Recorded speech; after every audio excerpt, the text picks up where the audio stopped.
Avis aux œnographiles, les amateurs de bon vin et surtout de leurs étiquettes. Depuis quelques années, les bouteilles de vin se retrouvent parées d'œuvres d'art.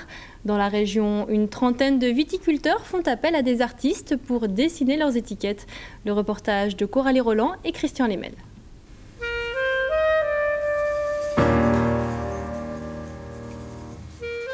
Pasquelin travaille la couleur, comme un grand chef les épices.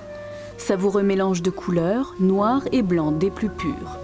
Et depuis quelques années, il compose des étiquettes de vin pour un vigneron devenu ami. Ce dessin ornera la future bouteille d'Edelsviker du domaine.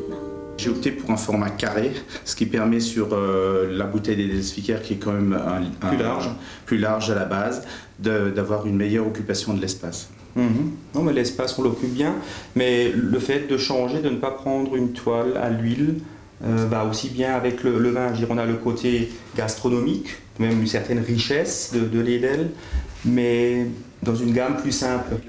Chaque détail est réfléchi des points de vue artistiques et gustatifs pour qu'étiquette et vin soient en parfaite adéquation.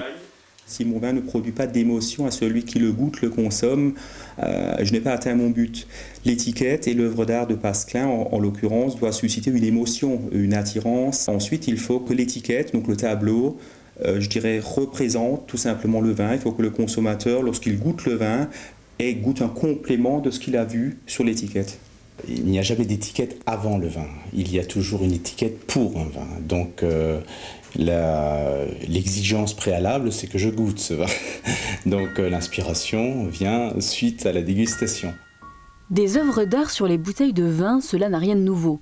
Nombre de viticulteurs ont fait appel à des artistes en Alsace comme dans le reste de la France.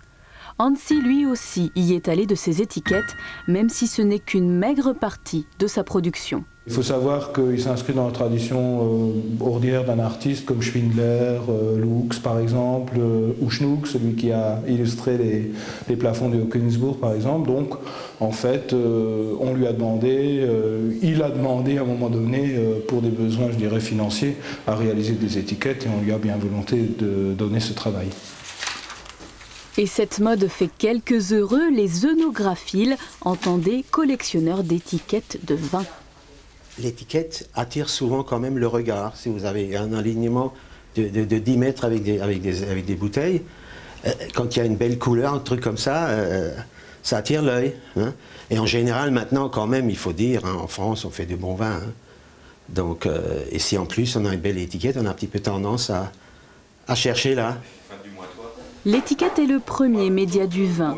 Nul doute donc que ce vent artistique a et aura des répercussions commerciales.